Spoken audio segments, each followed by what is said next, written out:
Writer of the film వేసిన ఒక tweet. And more than the tweet, సరే differences will come, but ఏంటంటే ఆయన నా స్టోరీని రేప్ చేశారనే భావం వచ్చేలా ఒక పదం వాడారు. సో వాట్ ఈస్ హ్యాపెనింగ్, అసలు ఏం జరిగింది? ఇంత స్ట్రాంగ్ రియాక్షన్స్ రావాల్సిన అవసరం ఏముంది? సో అందరూ రెడీగా ఉన్నారా? అంటే ఈ క్వశ్చన్ అందరి మైండ్లో ఉంటుంది తెలుసు నాకు. సో నేను లాంగ్గా డీటెయిల్గా చెప్తాను.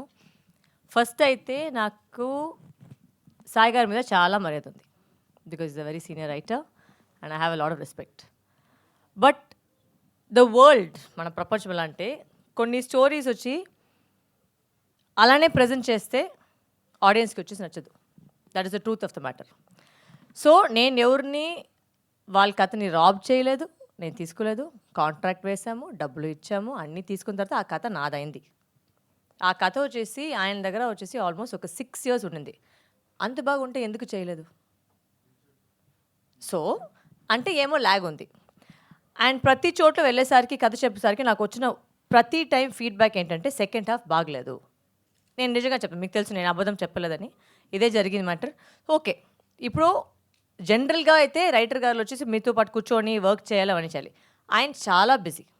ఆయన అన్ని పెద్ద సినిమాకి వెళ్ళిపోయారు. నన్ను వచ్చి కలవకూడదు లేదు. మొత్తం కథని వచ్చేసి ఏదో ఒక ఆడియో నోట్లో పంపించారు. సో ఆ ఆడియో నోట్లో నుంచి నేను ఎంత తీసుకోలేను. నేను దాంట్లో వర్క్ చేసి, and if you notice every interview నేనేం చెప్పానంటే ఆ కథ లైన్ నేను తీసుకున్నాను, స్క్రీన్ ప్లే అయితే నేను మార్చుకొని మళ్ళీ చేశాను. ఎందుకంటే ఈ కాలంలో వచ్చే ఈ మధ్యలో జనాలు ఎలా ఒక సినిమాని చూడాలి, ఎలా ఫీల్ అవ్వాలి. ఇప్పుడు ఏంటంటే నేను ఆయన మీద ఉన్న మర్యాద వల్ల అక్కడ స్టోరీని రాసేసి ఆయన పేరే రాశాను. కావాలంటే నేను నా పేరు రాయొచ్చు, బట్ నా పేరు రాయకుండా ఆయన మీద ఉన్న మర్యాద కోసం మాత్రమే ఆయన పూర్తిగా పేరు పెట్టాను. ఇప్పుడు ఏంటి కామెడీ అంటే చాలామంది వచ్చి ఆయన ట్యాగ్ చేసుకుని కథ అంత బాగోదని ట్యాగ్ చేస్తున్నారు. సో అది ఆయనకు వెళ్ళిన గౌరవమా లేదా నాకు ఇచ్చిన గౌరవమా, అది మీరే చెప్పాలి. So that is my logic. But ఒక సినిమా కథ మీరు మార్చుకున్నప్పుడు ఆ టైటిల్లో కథకి ఆయన క్రెడిట్ ఇచ్చినప్పుడు ఎస్, ఆయన కథ లేనప్పుడు యూ షుడ్ కన్వే కదా అది. అవును సార్, బట్ ఫోన్లో వస్తేనే కదా సార్ కన్వే అంటే చేయగలిగింది. మీరు ఇప్పుడు అంటే ఇంటర్వ్యూస్లో చెప్పుంటారు, but what is permanent is cinema. సినిమాలో క్రెడిట్ ఎప్పుడు ఆయన పేరు మీద కథ ఉంటుంది. ప్లస్ ఆయన కథ లేదు అన్నప్పుడు it tells a different story కదా. Yes, it's not his story, but the question is story is mine. No sir, అప్పుడు మీరు క్రెడిట్స్లో చెప్పుండాల్సింది కదా. నేను చెప్పాలి సార్, నా పేరు కాకుండా ఆయన పేరు మాత్రమే రాశాను. ఎందుకంటే అది కూడా ఫస్ట్ ఒక ప్రాబ్లం వచ్చింది.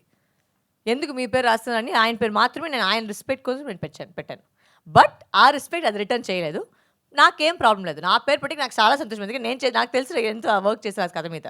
బికాస్ ప్రతి వాళ్ళు ఆ కథ వినేసరికి అందరూ చెప్పిన యునానిమస్ వచ్చి చాలా ల్యాగ్గా ఉంది. ఇప్పుడు మన మధ్యలో ఇప్పుడు మీరు ఒక పెద్ద స్టార్ పెట్టుకొని అలాంటి సినిమా చేస్తే పర్వాలేదు. మేమందరూ వచ్చేసి good actors, but we are not stars. So ఆ కథను ఎలా మేము జనాలు తీసుకువెళ్ళాలి, దాని మీద మేము వర్క్ చేసాం, చాలా వర్క్ చేసాం. సార్ రానే లేదు, అసలు ఒక్క సిటీ కూడా రాలేదు. ఎందుకంటే లేదు నాకు పెద్ద cinema, I'm not mentioning what all movies is doing, but okay he's doing చాలా పెద్ద సినిమా, అది కూడా నేను ఒప్పుకున్నాను. ఓకే సార్ మీరు బిజీగా ఉన్నారు, నో ప్రాబ్లం, నేను చూసుకుంటాను. సో అప్పుడు ఉన్నప్పుడు you should not be passing a comment like that. And to use the word rape on such a sensitive issue, that should not have come from a man like him.